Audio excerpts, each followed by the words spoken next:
भगवते वासुदेवाय। ओम नमो भगवते वासुदेवाय। ओम नमो भगवते वासुदेवाय। ओम अज्ञानतिमिरन्धस्य ज्ञानाञ्जनशलाकया चक्षुरुन्मिलितं येन तस्मै श्रीगुरवे नमः। श्रीचैतन्यमनोभीष्टं स्थापितं येन भूतले स्वयं रूप कदा मह्यं ददाति स्वपदान्तिकं। वन्देऽहं श्रीगुरो श्रीयुतपदकमलं श्रीगुरून् वैष्णवांश्च श्रीरूपं साग्रजातं सहगण रघुनाथान्वितं तं सजीवं साद्वैतं सावधूतं परिजनसहितं कृष्णचैतन्यदेवं कृष्णपादान् सहगण ललिता श्रीविशाखान्वितांश्च। हे कृष्ण करुणा सिंधो दीनबंधो जगत्पते गोपेश गोपिका कांत राधा कांत नमोस्तुते।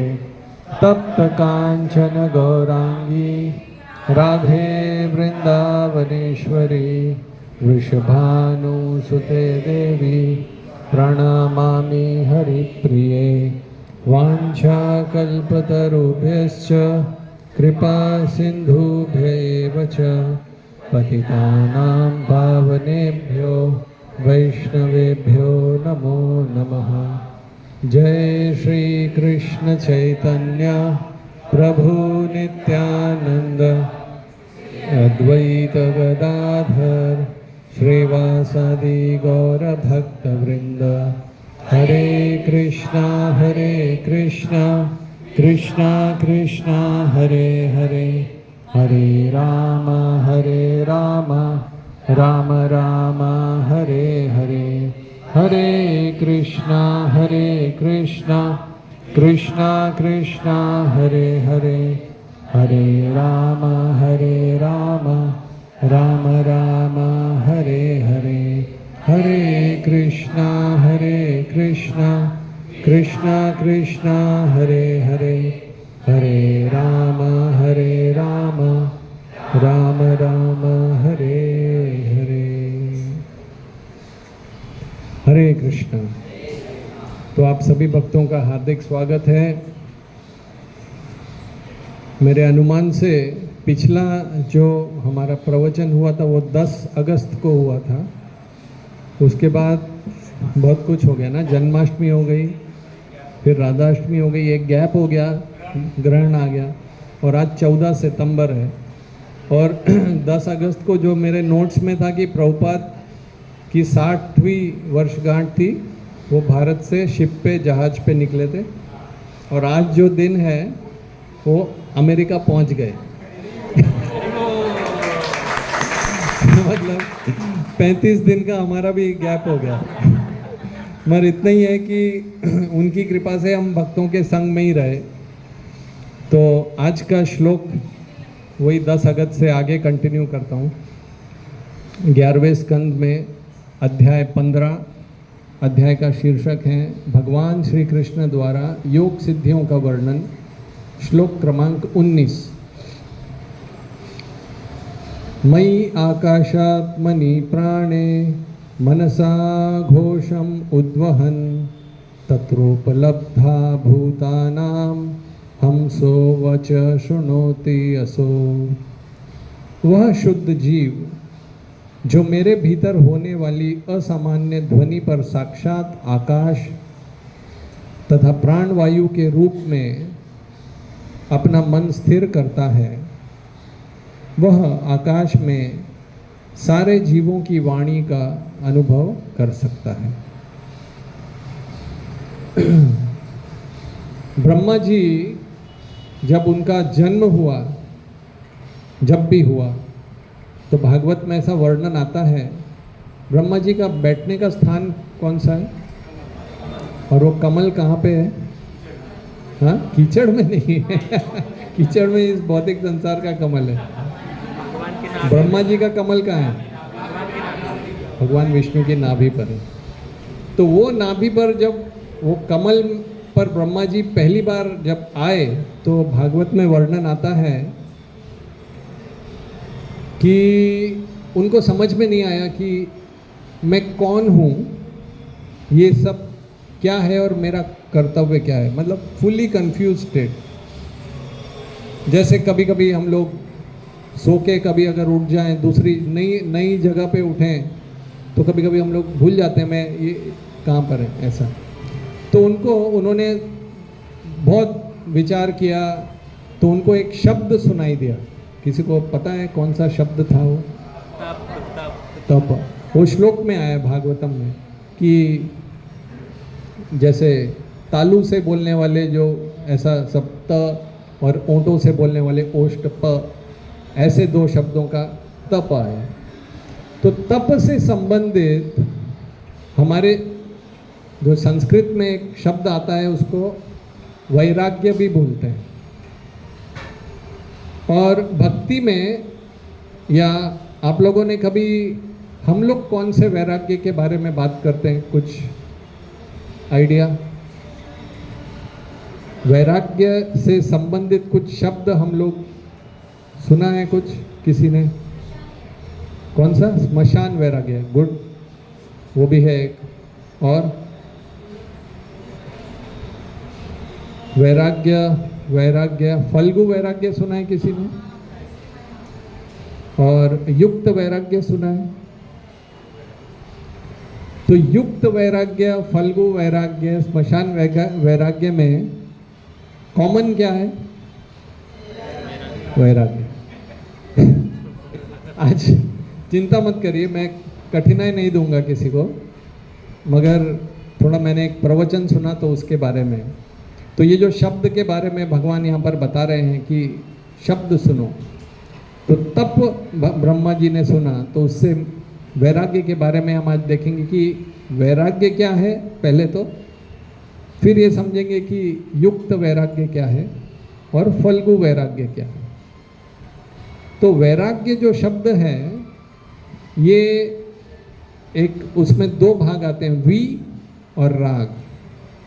वी यानी विगत, छोड़ दिया, और राग ये जो शब्द है ये संस्कृत में एक धातु है, उसको बोलते हैं रंज धातु। थोड़ा संस्कृत रहेगा आज, उसको बोलते हैं रंगना। तो जब हम राग का एक अर्थ ये भी होता है रंग देना। जैसे कभी हम लोग, जब व्यक्ति सो जाता है, चार अवस्था बताई गई है चेतना की। एक है जागृत अवस्था, जैसे हम लोग अभी जगे हुए हैं। एक है स्वप्न अवस्था, जब स्वप्न आते हैं। एक होता है सुषुप्ति, डीप स्लीप, आपको स्वप्न भी नहीं आते, पता भी नहीं चलता कौन क्या। तो ऐसा बोलते हैं वो सुषुप्ति अवस्था में आप ये भी याद नहीं रहता कि मैं कौन हूँ। तो वो कैसे याद रहेगा कि मेरा कौन है या मेरी कौन है?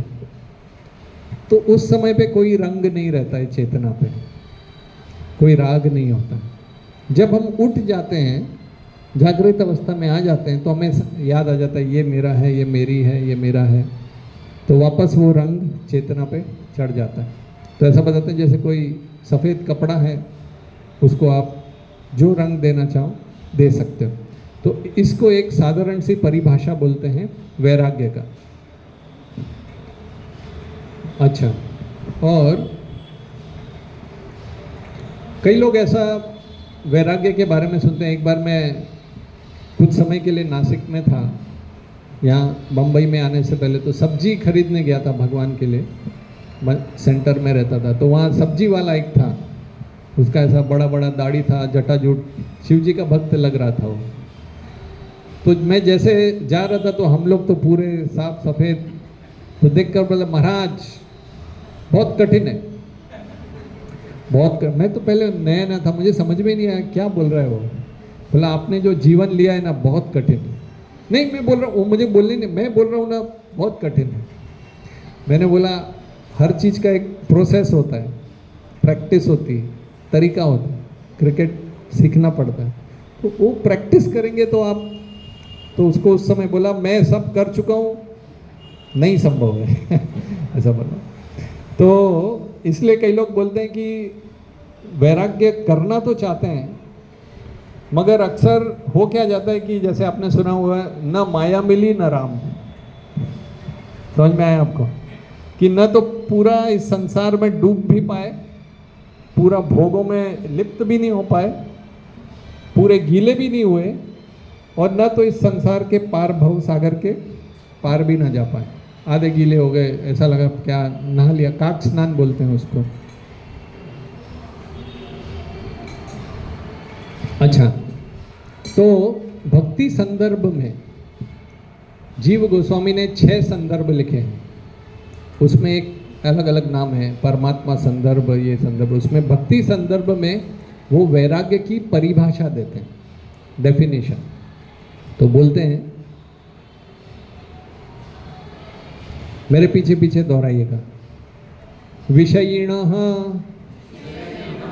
स्वाभाविको विषय संसर्ग इच्छा अतिशय मह यथा चक्षुरादीनां सौंदर्यादौ रागः इति उच्यते।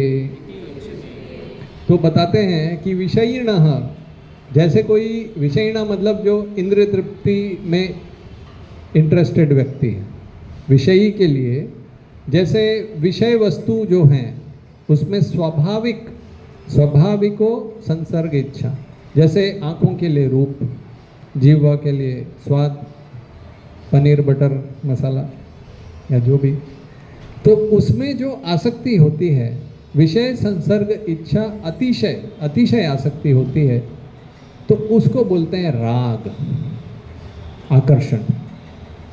जैसे कई बार आपने देखा होगा, इसमें जो उदाहरण दे रहे हैं, यथा चक्षुरादि नाम, जैसे चक्षु तो हमारे जितने भी इंद्रियां हैं, जैसे कोई फिल्म स्टार जा रहा है रास्ते से, तो आंख वहीं पे रुक जाती है, उसके पीछे पीछे पीछे पीछे, और कोई फैन है तो बिल्कुल ही उससे बात किए बिना नहीं रुकेगा, ऐसा। तो उसको बोलते हैं राग, अतिशय मह, थोड़ी सी आसक्ति नहीं, बहुत गाढ़ आसक्ति, तो ये आंखों के प्रति हो गया। और हर किसी के हृदय में थोड़ी ना बहुत किसी न किसी विषय के प्रति ये राग होता ही है, हर जीवात्मा के इसमें होता है। कभी कभी ऐसा हो जाता है कि उसके मन में वो आसक्ति समाप्त हो जाती है, अचानक से कुछ ऐसा हो जाता है कि जिस वस्तु या व्यक्ति से हम प्रेम करते थे वो अचानक से हमसे छिन जाता है। तो जो फिर उत्पन्न भावना होती है उसको बोलते हैं विराग, वैराग्य नहीं। अब समझते जाइए, मैं अलग अलग बहुत कुछ बोलूँगा संस्कृत के। विराग मतलब वो कि उस वस्तु से हमारा जो राग समाप्त हो गया, विगत राग। वैराग्य अलग होता है। जैसे दूसरा उदाहरण दे देता हूँ, कोई ऑफिस है, उसमें कोई स्त्री और पुरुष कार्य कर रहे हैं, आपस में आकर्षित हो गए, बातचीत होने लगी, मिलते थे, फिर उसके बाद कभी बीच में कहीं और बिछड़ गए तो याद कर रहे हैं। मैं एक उदाहरण दे रहा हूँ आपको कि कैसे उसको विराग और वैराग्य बोलते हैं। तो फिर उसके बाद वापस मिलते हैं तो फिर आकर्षण बढ़ता है, सोचते रहते हैं। समझ लीजिए अचानक से फिर वो थोड़े समय के बाद जब बिछड़ जाते हैं और पता चलता है कि एक का तो एक्सीडेंट ही हो गया, तो उस समय जो भावना आती है कि विराग हो जाता है कि अरे, इसमें भी दो एक ऐसा है, एक होता है कि कुछ वस्तु चाहिए और वो मिली नहीं। हिंदी में उसको एक ये भी बोलते हैं, क्या बोलते हैं, क्या खट्टा है, अंगूर खट्टे, कि मिला ही नहीं तो वो लगता है अरे नसीब में ही नहीं था, हमारे नसीब में ही नहीं था, तो वो एक विराग होता है। और एक होता है कि वस्तु मिली और फिर चली गई। तो दोनों में कौन सा ज़्यादा अधिक विराग होता है? मिली और चली गई। तो उस समय जो होता है वो अधिक होता है। अच्छा, तो ये राग जो है विराग में बन जाता है। और जब ये विराग हर विषय में, हर प्रकार के विषय में ये विराग आ जाए, खाली अब इस लेक्चर को ऐसा थियरी में लीजिएगा, ज़्यादा लोड मत लीजिएगा, ये जो किताब में कैसा लिखा है उसके साथ, उसको वैराग्य बोलते हैं। तो आदि शंकराचार्य, एक मैंने आपको भक्ति संदर्भ में से जीव गोस्वामी की परिभाषा बताई। आदि शंकराचार्य ने एक विवेक चूड़ामणि करके ग्रंथ लिखा है, बहुत अच्छे। उसमें अंगम गलितम पलितम मुंडम आपने सुना होगा, भज गोविंदम, ऐसा अलग अलग। तो उन्होंने वैराग्य की परिभाषा लिखी है, मेरे पीछे दोहराएगा। तद वैराग्यम जिहासाया दर्शन श्रवण आदि भी देहादि ब्रह्म पर्यंते ह्यनित्य भोग वस्तुनि। इसका मतलब ये हुआ, वैराग्य किसको बोलते हैं कि एक होता है राग, जो मैंने बताया कि मुझे एक वस्तु चाहिए, और एक उसका उल्टा क्या होता है, राग का उल्टा क्या होता है? नहीं, अनुराग अलग है। राग यानी मुझे चाहिए, उसका उल्टा है द्वेष। जैसे किसी बच्चे के सामने करेले की सब्जी रख दो तो उसको राग होगा कि द्वेष होगा? उसको क्या होगा? I hate you. उसको वैराग्य नहीं बोलेंगे। आप समझिए ये सब वस्तुओं को। राग मतलब मुझे चाहिए, द्वेष मतलब आई हेट यू। कई बार, और वैराग्य वो होता है कि वो सब वस्तु जो हमें चाहिए वो हैं, तो भी व्यक्ति बोलता है मुझे नहीं चाहिए, मुझे इसकी ज़रूरत नहीं, अब नहीं ठीक लगता। तो कई बार लोग वैराग्य को, द्वेष को वैराग्य समझते हैं कि आई हेट बोलने से वो वैराग्य है, वो वैराग्य नहीं है। तो वही ऑफिस वाला उदाहरण ले लेते हैं कि समझ लीजिए, ये उदाहरण 2-3 बार मैं लूँगा। वो जो स्त्री और पुरुष थे, समझो, और आगे चले, प्रेम बढ़ा, बाद में वो स्त्री को समझ में आया कि अरे ये तो शादीशुदा है, उसके बच्चे भी हैं, उसने बताया नहीं। तो उसको क्या होगा? आई हेट यू, द्वेष। और वो बिल्कुल उसे बात नहीं की, मुझे बताया नहीं।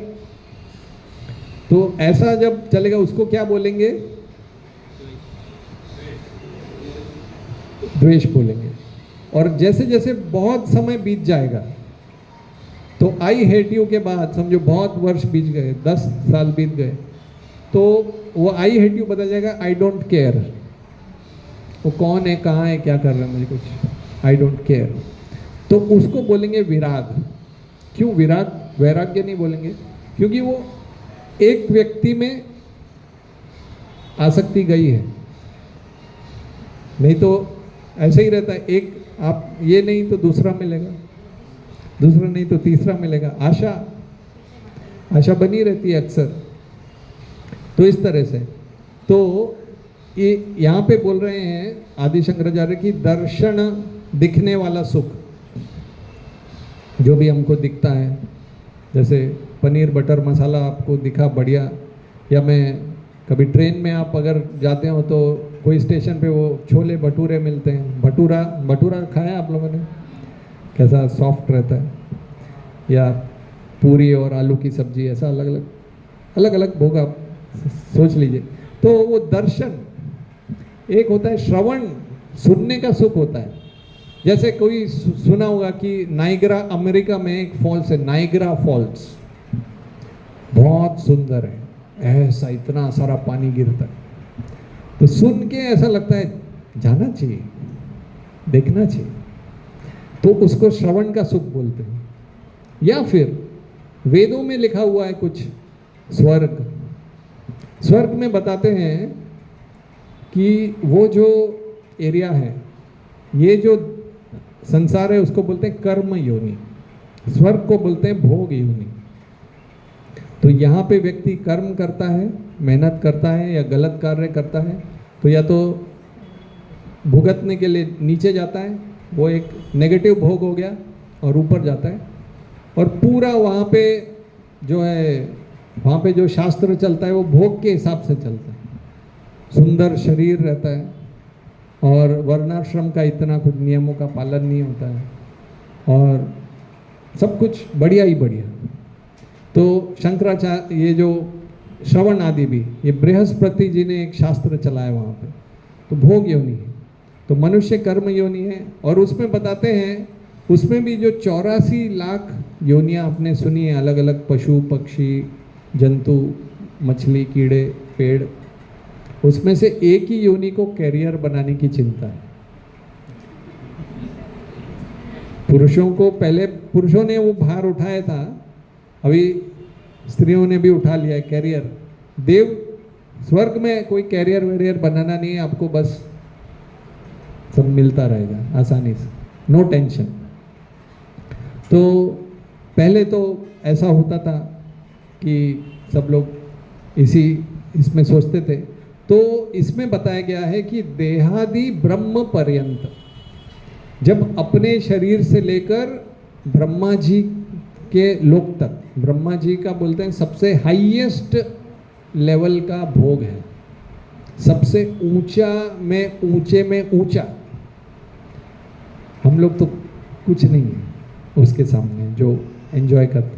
तो अपने शरीर से लेकर ब्रह्मा जी के तक पर्यंत जब व्यक्ति सोचता है कि जिहासा, उसको क्या हो जाता है, यह अनित्य, उसको समझ में आ जाता है कि ये अनित्य है, टेम्पररी है, भोग वस्तु। तो उसको बोलते हैं, ये आदि शंकराचार्य जी ने वैराग्य की परिभाषा दी। अभी तीसरी परिभाषा, अभी हम लोग केवल वैराग्य डिस्कस कर रहे हैं। तो तीसरी परिभाषा पतंजलि योग सूत्र में बताई गई है। पतंजलि आपने सुना होगा, उसमें बताया, पीछे दोहराइए। दृष्ट अनुश्रविक विषय वितृष्णस्य वशीकार संज्ञा वैराग्यम। वो भी यही बोल रहे हैं कि दृष्ट, देखने वाली जो वस्तुएं हैं, सुनने वाली जो वस्तुएं हैं, विषय वितृष्णस्य, तो जब उन वस्तुओं से व्यक्ति निर्लिप्त हो जाता है तो उसको वशीकार बोलते हैं। तो उस अनुश्रविक, संज्ञा वशीकार। तो कोई बोलेगा कि ये वैराग्य तो बड़ी कठिन वस्तु है, ये क्या आप संडे शाम को इतना ऐसा बता रहे हैं। और हमें तो नहीं लगता कोई तकलीफ है संसार में। पनीर बटर मसाला मिलता है, पाव भाजी। मेरा एक मित्र बताता था, वहाँ पे भिवंडी में एक पुल है, वहाँ पे लोग जाते रहते हैं पुल के ऊपर से, वो नीचे पाव भाजी वाला ऐसा छौंक मारता है, उसकी खुशबू जो आती है, तो व्यक्ति वो ब्रिज से अपना वो छोड़ के घूम के वापस आ जाता है, जरा एक पाव भाजी दे दे। संसार में सुखमय संसार है, कहाँ बोलते हैं आप दुख है। तो आप लोग क्या बोलते हैं, संसार दुखमय है कि सुखमय है? दुखालय है। ऐसा कुछ दुख आ गया क्या बहुत? कौन? प्रभुपाद कहते हैं, अभी प्रभुपाद के कंधे पे। और क्या बोलते हैं आप लोग, कौन बोलते हैं? वो तो कहने सुनने की, पढ़ने की बात है, पंडिताई की बात हो गई। पोथी पढ़ पढ़ जग बुआ। और बताइए, संसार सुखमय है कि दुखमय है? ऐसा कौन सा दुख आया बताइए? हैं? कोई लोग बोल रहे दोनों है। ये तो अचिंत्य भेदाभेद तत्व हो गए। तो ये जो हम सुना है दुखालयम अशाश्वतम, इसको अपने जीवन में समझने लायक कैसे आएगा? तो गीता में क्या एक श्लोक आता है, ये ही सम स्पर्श जा भोगा दुख योनय एवते आदि अंतवंत कौन्तेय न तेषु रमते बुधा। ये श्लोक सुना है आपने, भगवत गीता का श्लोक है। तो इसमें बताया गया कि ये ही संस्पर्शजा भोग, खाली स्पर्श नहीं, सम मतलब अच्छे से। जैसे अगर हम रास्ते पे जा रहे हैं, समझो मैंने कोई कार देखी, ऐसे बहुत सारे रिक्शा देखा, टैक्सी देखी, ओला उबर देखी, ऐसे देखा तो उसमें इतना कुछ सुख नहीं है क्योंकि उसमें मेरी आसक्ति नहीं। संस्पर्श, अच्छी तरह से कोई भोग जो मैंने देखा, परखा, मिल गया, उसके बाद जो होता है दुख योनय एवते, उससे जो उत्पन्न होता है, ये गीता का वाक्य है, दुख योनय एवते आदि अंतवंत कौन्ते। तो इसमें समझने लायक एक बात है कि हमारी जो भोग करने की इच्छा है, जो सुख लेने की इच्छा है,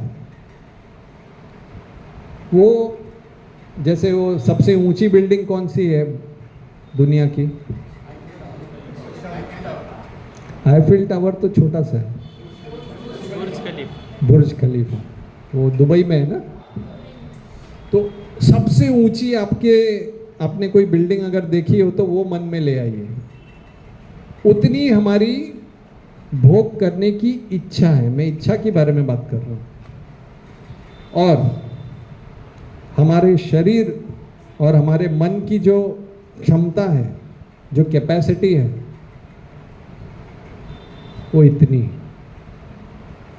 इच्छा बिल्डिंग जितनी है और जो हमारा शरीर और मन हमें जो सुख दे सकता है वो इतना ही है।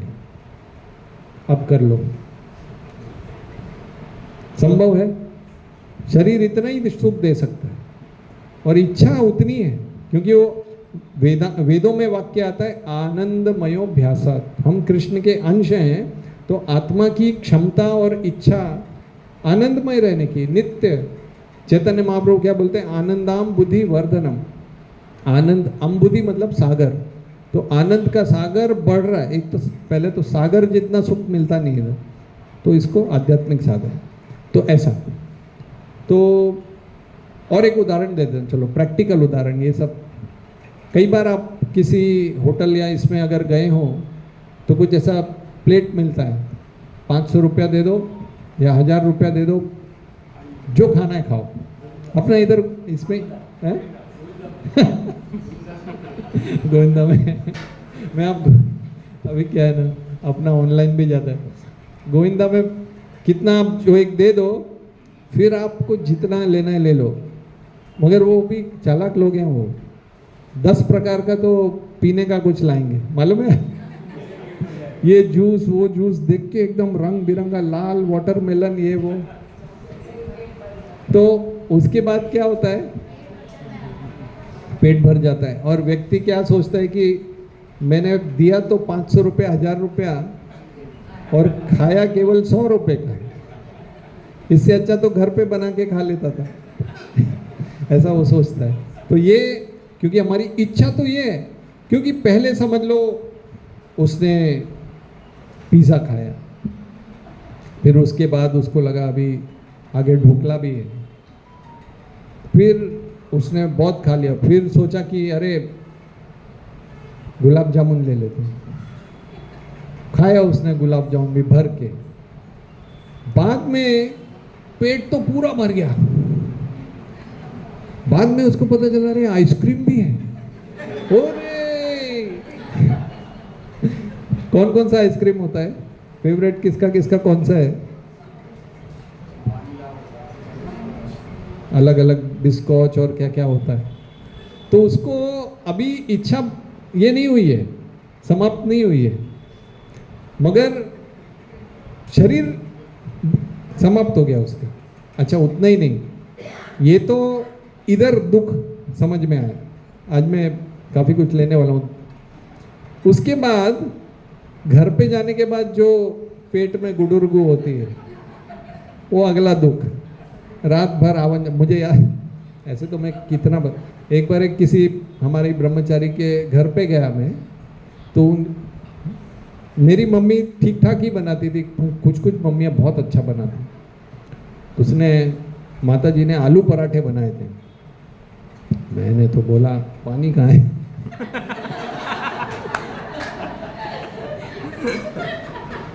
साथ में अचार, दही, और ये हम लोगों ने तो यहाँ पे मतलब वो बटर वटर अमूल का, उनका घर में बनाया हुआ बटर और पूरा ऐसा रख दिया। मैंने बोला बस, घर में बनाया हुआ बटर और गर्मा गर्म आलू पराठे। फिर तो गिनती रह नहीं पाई। और बाद में वो घर में बाकी लोग सो रहे, मैं ही एक नया था। मुझे इतनी शर्म आई।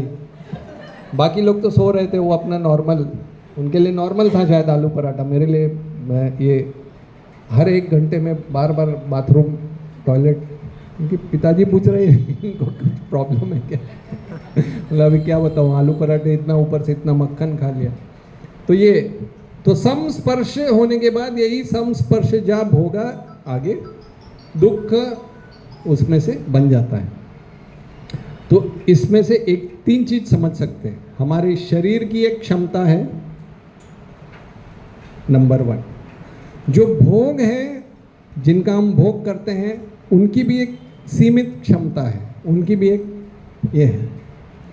तीसरा क्या है, जो भोग करने की जो प्रोसेस है उसकी भी एक लिमिट है।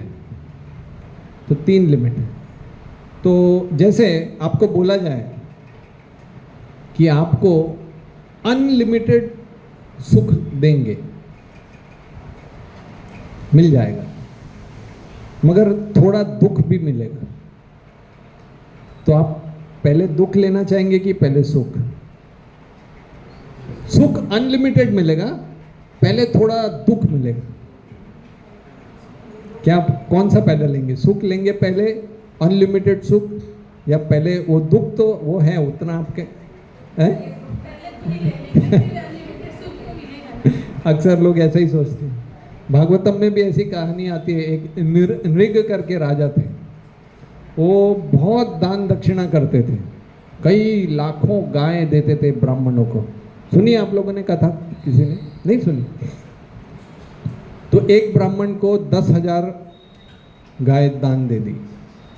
दूसरा ब्राह्मण आया, उसमें क्या हो गया, एक गाय वापस आ गई उनके पास कुछ भागते हुए, और वो दूसरे ब्राह्मण को 10,000 गाय दे दी। अब वो पहले वाले को समझ में आ गया कि वो मेरी गाय थी। उन्होंने बोला कि वो गाय मुझे वापस चाहिए। अभी ब्राह्मण को कुपित करना, मतलब वैदिक इसकी बात है। तो बोले मैं उस गाय के तो उन्होंने इनसे पहले पूछा, वो दे दें आपको, मैं दूसरी गाय दे दूँ? बोला नहीं, ये मेरी, मुझे मिली है, मैं कैसे दूँ? और ये भी नहीं मान रहे। इन्होंने बोला मैं इसके बदले में और 10,000 गाय आपको देता हूँ। नहीं, हमारे सम्मान की बात है। और वो भी सम्मान पे अटक गए, ये भी सम्मान पे अटक गए, ये इधर लटक गए। तो उन्होंने दोनों ने गुस्सा होके चले गए। तो नृग राजा को पुण्य तो बहुत भारी मिला था।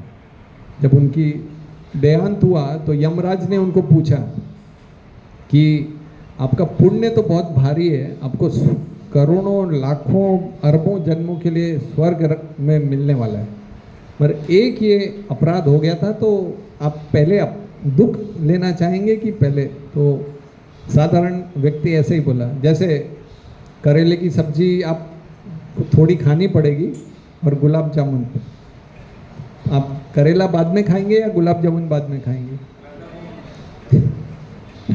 तो ऐसा ही है। तो इसीलिए ये जो ये संसार है, तो खैर इसमें हर जगह पे हमको कहीं ना कहीं दुख तो भोगना ही है। तो राजा नृग का वो कहानी कथा आगे आती, कभी बताएंगे। उन्होंने ऐसे ही बोला, फिर उनको छिपकली बनना पड़ा। सोचिए कितना पुण्य किया था, और वो स्पेशल छिपकली बने वो। तो कृष्ण ने उनका उद्धार किया स्वयं। वो 10वें स्कंद में आती है। इसीलिए बताते हैं कि इस संसार में दुख ये गारंटी है, इसीलिए वैराग्य ये लाना जरूरी है हर आश्रम में। आश्रम इस शब्द का अर्थ क्या है? आश्रम सुना होगा आपने, कितने आश्रम है? 4। कौन कौन से हैं? ब्रह्मचारी, गृहस्थ, संन्यास। सबके आगे क्या लगता है? आश्रम। सब आश्रम। आश्रम का मतलब क्या है? श्रम करना। कैसा श्रम करना? खाली पत्थर तोड़ना है? क्या करना है? मतलब श्रम क्या है? वो किसी चीज के लिए होता है ना, वो क्या है श्रम? किस लिए करना? आत्म साक्षात्कार के लिए, भगवान की प्राप्ति के लिए, भगवत धाम वापस जाने के लिए श्रम करना है, मेहनत करना है, बहुत मेहनत करना है। तो वैराग्य तो लाना जरूरी है। तो कई लोग बोलते हैं कि जाने दो, बड़ा कठिन लग रहा है। तो ये आचार्य बताते हैं, उन्होंने हमको कृपा करके बताया कि विषय वस्तु में कोई भी जो भोग है उसमें 8 प्रकार के दोष होते हैं। आप बड़े आसानी से समझ जाओगे। पहला मेरे पीछे दोहराइए। अब हम 8 दोष देखेंगे। आचार्य ने बताया अल्पत्व। अल्पत्व, अल्पत्व मतलब बहुत थोड़ा सा मिलना। जितना चाहिए था, हमको चाहिए था 3 BHK, मिला खाली 1.5 BHK, 1.5। मतलब जितना चाहिए था उतना नहीं मिला। तो ऐसा लगता है यार मजा नहीं आया, मिला मगर बड़ा कम मिला। इसलिए वेदों में ये भी आता है, नाल्पे सुखम। सुना है आपने? नाल्पे सुखम मतलब न अल्प सुखम। अगर मुझे बहुत भूख लगी है और थोड़ा सा एक दे भी दिया तो वो कोई सुख नहीं है, तो वो दुख ही है। दूसरा दोहराइए, अस्थिरत्व। अस्थिरत्व मतलब टेम्पररी। जैसे कि समझ लीजिए, वो ऑफिस का उदाहरण वापस, वो जो स्त्री है वो पुरुष है, दोनों वो अच्छे से उनका फिर शादी हो गया। फिर उसके बाद उसने देखा कि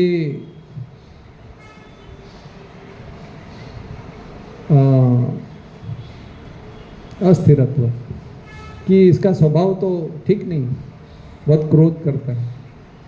तो वो थोड़े समय के लिए अच्छा लगा, फिर थोड़े समय के बाद दुख में बदल गया। अस्थिरत्व।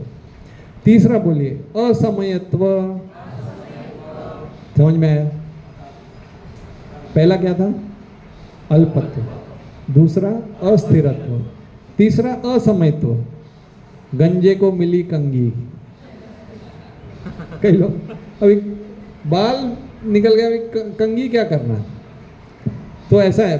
अभी जैसे मैं शुरुआत में जब आया था आश्रम में, तो ऐसा लगता था कि महाप्रसाद महाप्रसाद महाप्रसाद, भगवान की प्लेट में जो है मिल जाए, क्योंकि बाकी तो सब सिंपल रहता था, एक स्पेशल वही होता था। तब मिलता नहीं था, तब लोग गायब कर देते थे। अब सामने से लेके आते हैं, प्रभु जी ये 25 आइटम में से कौन सा लेंगे? ये पेट में गड़बड़ हो गई, अब आप आगे ही चले जाओ। असमयत्व मतलब जब शक्ति थी, बुद्धि थी, युक्ति थी, तब साधन नहीं था, और जब साधन है तो शक्ति चली गई। यही प्रॉब्लम है, असमयत्व। इसलिए बोलते हैं हारे को हरि नाम। जो इस संसार में दुख में हार गया है, उसको एक ही है सहारा, हरि नाम। 1 2 3। चौथा है दुख मूलत्व।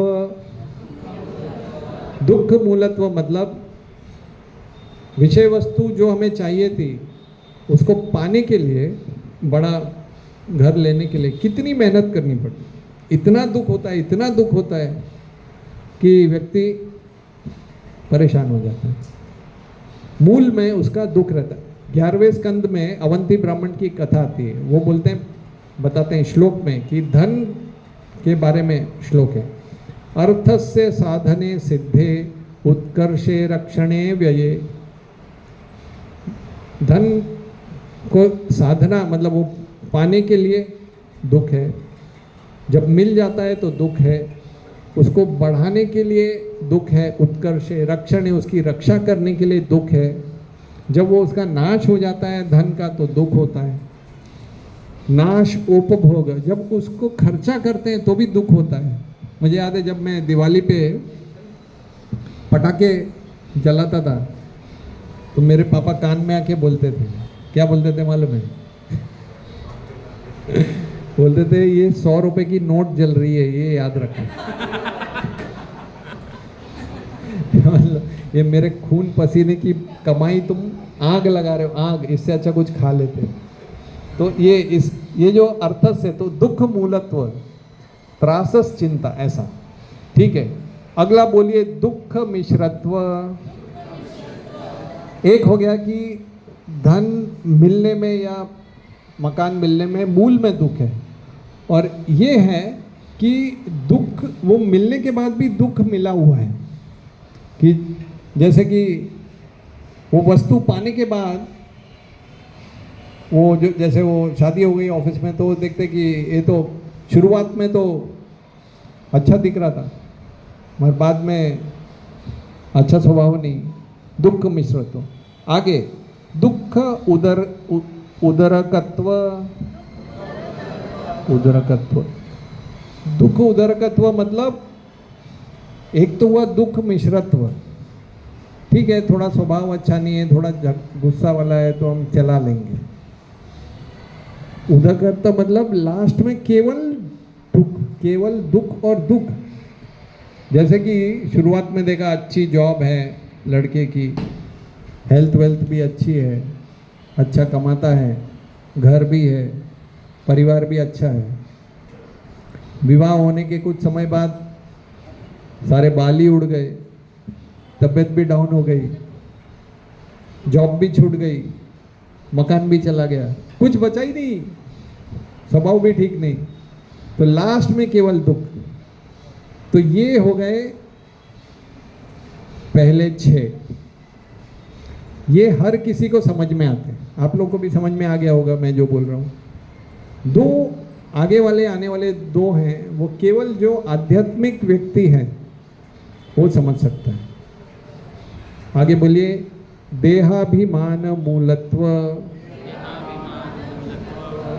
जब व्यक्ति को कुछ भोग वस्तु मिल जाती है तो थोड़े समय के बाद उसको ये लगने लगता है ये तो मेरा जन्म सिद्ध अधिकार है, क्यों नहीं मैं भोग करूं, ये मेरे लिए बना हुआ है, मुझे चाहिए, ऐसा।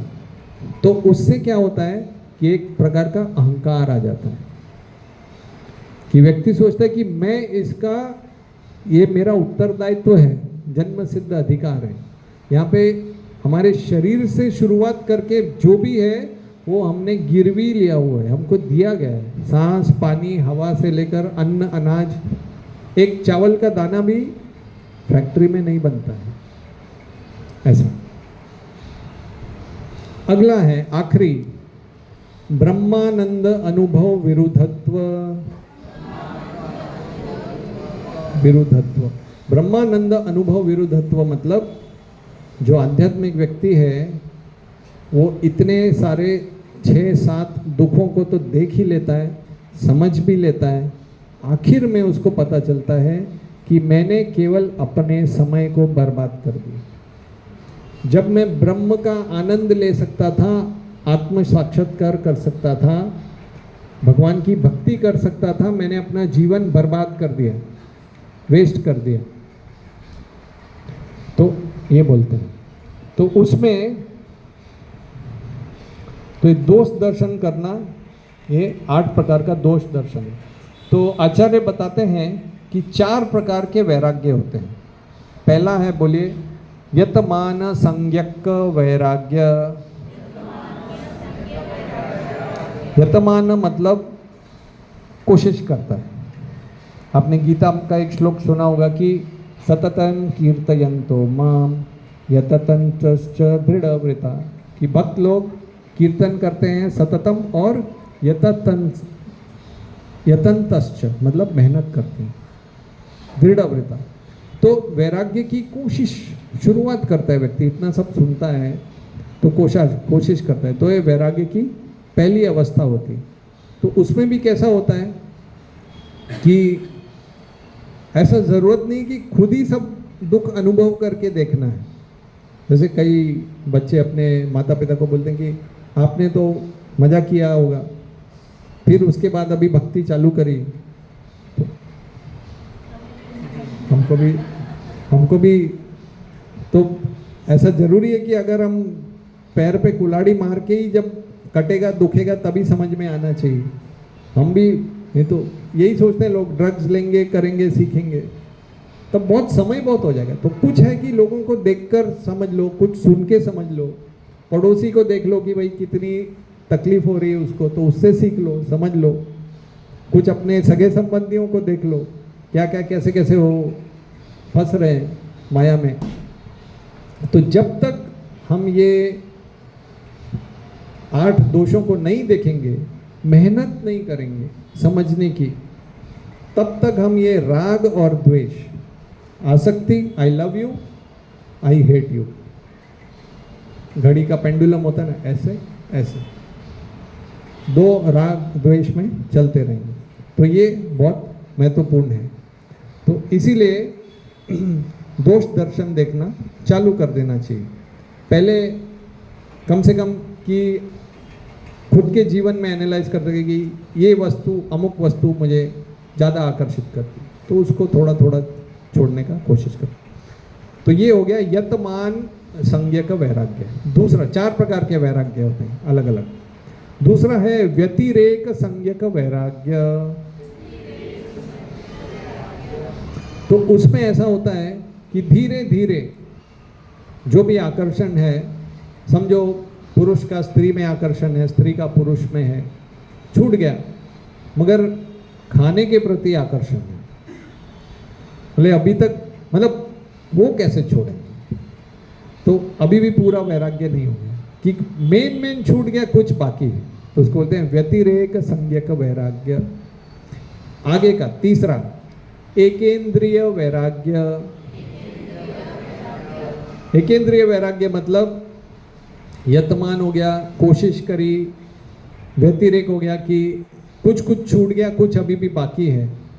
एकेंद्रिय मतलब सामने जो समक्ष जो दिखता है, सुनते हैं, उससे छूट गया, मगर मन में नहीं छूटा। एक इंद्रिय, मन की इंद्रिय में अभी भी चालू है, विचार अभी भी चालू है। मैंने कई बार उदाहरण देता हूँ, जन्माष्टमी में मैं बांसुरी बजाता था। जन्माष्टमी में पूरा 12 बजे तक न दाना न पानी, सुबह से शाम को 4:30 बजे मंदिर में कीर्तन चालू होता था। कब तक? रात के 12, 12:30 तक, क्योंकि लोग आते रहते। तो इस 4:30 से 12:30 कितना हो गया घंटा? तकरीबन 8 घंटा। पेट में कुछ नहीं, केवल फूक रहा हूँ, सिगरेट नहीं, बांसुरी। तो उसमें एक प्रभु जी जो है वो VIP अभिषेक करके उनको प्रसाद दिया। प्रसाद लेके आए, मैंने पूछा क्या है, कुछ बोले ये है, ये कुछ पेड़ा है। मैंने बोला एक पेड़ा इधर रख दोगे क्या? तो उन्होंने कागज में ऐसे पेड़ा रख दिया ऐसे, तो इधर था मेरे गोद के बगल पे। 8 घंटा आप विश्वास नहीं करेंगे, भगवान सामने है, भक्त इधर है। 4:30 से लेकर 12:30 बजे तक मेरी नजर केवल पेड़े पर थी। और फिर मैंने बोला ऐसा फास्टिंग करके क्या फायदा? मन में, तो मन में नहीं छोड़ा तो फिर क्या छोड़ा? तो एक इंद्रिय वैराग्य। और उसके आगे फाइनल जो होता है, बोलिए वशीकार वैराग्य। पूरी तरह से वैरागी बन जाएंगे। और पतंजलि योग सूत्र में और ज्ञान मार्ग में, योग मार्ग में ये बताया जाता है कि जब तक ये स्थिति नहीं आती, भगवत धाम भूल जाओ। माया इतनी जल्दी नहीं छोड़ेगी। छोड़ेगी क्या? माया नहीं छोड़ेगी। तो अभी मैं आपको इतने में नहीं छोड़ूंगा क्योंकि हम लोग बोलेंगे ये तो बड़ा कठिन है। 8 दोष दर्शन कर लिए, तो आपको क्या लगता है हमको ये वैराग्य आ जाएगा? कई लोग बोलते हैं लास्ट में कृष्ण कृपा कर देंगे। कई लोगों का कहना है कि गुरुदेव की कृपा हो जाएगी। तो हम क्या करेंगे? तो ये सब जो वैराग्य बताते हैं ये अष्टांग योगी और ज्ञान मार्ग योगी का है, भक्ति योगी का नहीं है। हरे कृष्णा। भक्ति योगी को ये 4 यतमान वैराग्य, व्यतिरेक वैराग्य, एकेंद्रिय वैराग्य, वशीकार वैराग्य करने की जरूरत नहीं है। तो पतंजलि अपने मुनि योग सूत्र में लिखते हैं वाह या फिर, ये सारे दोष दर्शन बता दिए, वैराग्य बता दिए, बोले या फिर ईश्वर प्रणिधानात्वा, भगवान को शरण में चले जाओ। तो ये एक तरीका है। ये मतलब ऐसा है कि पानी में नहाना भी है और गीला भी नहीं होना, ये भक्ति का वैराग्य है। अक्सर लोग ये सोचते हैं कि युक्त वैराग्य मतलब कृष्ण के लिए संसार को भोगते रहो। इतना आसान होता तो फिर क्या बात थी। तो इसमें बताया गया है कि ये 4 वैराग्यों से अगर आगे जाना है तो उसमें बताया गया है कि जो ज्ञान वैराग्य जो है ना, ज्ञान मार्ग का और अष्टांग मार्ग का जो वैराग्य है ज्ञान और योग का, वो है नेति नेति, नेगेटिव। अभी तक हमने क्या डिस्कस किया? यही किया ना, नहीं नहीं नहीं। भक्ति योगी का वैराग्य एक ऐसा है कि हाँ हाँ। एक मैं वीडियो देख रहा था, उसमें एक बंदर का वीडियो है। एक बंदर है और एक व्यक्ति कुछ ऐसा पाँव जैसा फेंक रहा है। आपने किसी ने देखा था वो वीडियो? तो एक पाँव लेता है, बंदर उठाता है, खाने लगता है। एक लिया, उतने में दूसरा फेंकता है, तो दूसरा भी उठा लेता, तीसरा। फिर उसमें बताया गया वो फेंकते जाता है एक एक पाँव। बंदर की वो आसक्ति इतनी, वो लेता जाता है, एक लेता है, फिर उसमें देखा है कि एक एक छूटता जाता है। कैसे लेगा वो? एक खाता है, वो ये खाता है, फिर एक खाता है, लेता है, एक कुछ गिरते रहता है, वो नया पाँव उठाने के लिए देखता है। इसमें सीखने लायक ये है कि जब आप कृष्ण को पकड़ने की कोशिश करोगे, बाकी चीज अपने आप छूट जाती है। तो वैराग्य ये हम लोग भक्ति वाला वैराग्य है। तो श्लोक तो बहुत सारे हैं, समय भी हो रहा है। तो 11वें स्कंद में एक श्लोक बोलिए, तस्मान भक्ति युक्तस्य योगिनो वै मदात्मनः न ज्ञानम न वैराग्यम च प्राय श्रेयो भवेदिह। इसमें बताया गया है कि योगी हो या भोगी हो, या ज्ञान मार्गी हो या वैराग्य के मार्ग का हो, अगर वो भक्ति में आ जाता है तो उसको बाकी वैराग्य देखने की जरूरत नहीं। कैसे? जैसे हमने बताया कि दृष्ट, अनुश्रविक, इन 5 इंद्रियों के विषय हैं। समझो आपको कोई माला दे, तो वैरागी क्या करेगा? आप क्या करोगे? अच्छी फ्रेश माला, आपको सुगंधित माला किसी ने दी, तो आप क्या बोलोगे? नहीं, ये तो इंद्रिय का विषय है, नाक का ही विषय है, सूंघने का विषय है। कोई अच्छा फल दे आपको, बेस्ट मैंगो, तो आप क्या करोगे? ना बोलोगे। तो झूठा वैराग्य है। क्यों? क्योंकि आप वो वस्तु भगवान की सेवा में इस्तेमाल कर सकते हो। सुंदर पुष्प है, सुंदर फूल है, जो भी है भगवान की सेवा में इस्तेमाल कर सकते हो। तो वो अगर आप ज्ञान मार्ग का वैराग्य लेंगे तो वो सूक्ष्म वो जो है चित्त को हार्ड बना, काठिन्य। एक श्लोक आता है कि चित्त काठिन्य, आपका हृदय जो है बड़ा कठोर हो जाएगा और जीवन सूखा हो जाएगा। तो भगवान की सेवा में इस्तेमाल करना, उसको बोलते हैं युक्त वैराग्य। तो युक्त वैराग्य ये हो गया। तो उसका एक परिभाषा दिया गया है, रूप गोस्वामी ने बताया। बोलिए, अनासक्तस्य विषयान यथा अर्हम उपयुंजितः निर्बंध कृष्ण संबंधे युक्तम वैराग्यमुच्यते। तो अनासक्तस्य विषया, बिना किसी आसक्ति के आप कृष्ण संबंधी वस्तु, कृष्ण की सेवा में जो इस्तेमाल, हर चीज़, प्रभुपाद ने बोला जो भी इस संसार की वस्तु है, गाड़ी, घर, घोड़ा, सगे संबंधी, प्रभुपाद ने बोला मिसाइल तक भगवान की सेवा में इस्तेमाल कर सकते हैं। तो उसको बोलते हैं निर्बंध कृष्ण संबंधे युक्त वैराग्य मुच्यते। और अगर इसमें से कोई भी वस्तु हम अपने आनंद के लिए इस्तेमाल करते हैं, तो एक श्लोक है वो बोलिए, प्रापंचिकतया बुद्ध्या हरि संबंधी वस्तुनः मुमुक्षुभि परित्यागो वैराग्यम फल्गु कथ्यते। अगर कोई सोचे कि ये प्रपंच है, सब प्रपंच बुद्धि से, प्रापंचिकतया बुद्धिया हरि संबंधी वस्तु को छोड़ देते हैं और सोचते कि मुझे मोक्ष मिलेगा, तो उनका वैराग्य को बोलते हैं फल्गु वैराग्य। फल्गु शब्द आपने सुना है कभी? फल्गु, झारखंड में एक नदी है, उसका नाम है फल्गु नदी। क्यों बोलते हैं उसको फल्गु नदी? वो दिखने में नदी है ही नहीं, उधर खाली एक जमीन है, वो जमीन के नीचे से बहती, खाली इतना खोदोगे तो नीचे पानी, पूरी नदी बहती जमीन के नीचे, फल्गु नदी। तो दिखने से दिखता है वैरागी, गलेर माला माथेर तिलक, यही तो कलीर चेला। तो ऊपर से वैरागी दिखता है मगर अंदर से पूरा गीला है, उसको बोलते हैं फल्गु वैराग्य। तो इसीलिए हमको ये बताया गया है, हमने आज देखा कि आश्रम यानी कि श्रम करने की जगह और इस संसार से मोक्ष पाना है तो थोड़ा बहुत वैराग्य होना चाहिए।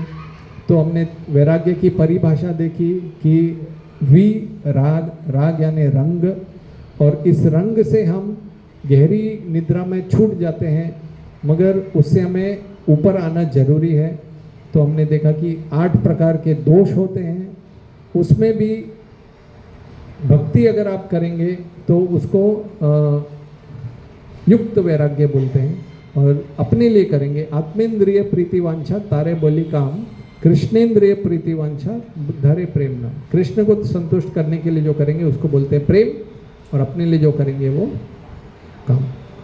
तो ये वैराग्य के बारे में थोड़ा बहुत डिस्कशन किया आज।